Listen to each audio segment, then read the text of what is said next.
अच्छा थाना थानेदार हिले देखी वो ठलाले जय हो जवने ओरिया की लगई हो रोटी है रहन तो मगर परवई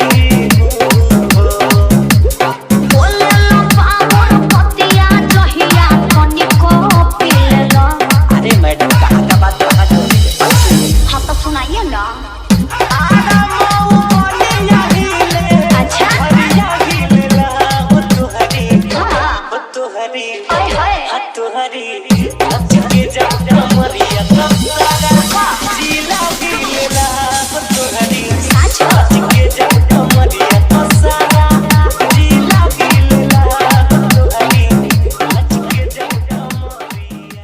हेलो दोस्तों, वेलकम बैक टू माय यूट्यूब चैनल। मैं हूं आपका अपना एमजे जैक्सन और आप देख रहे हैं द म्यूजिक डांस स्टाइल को।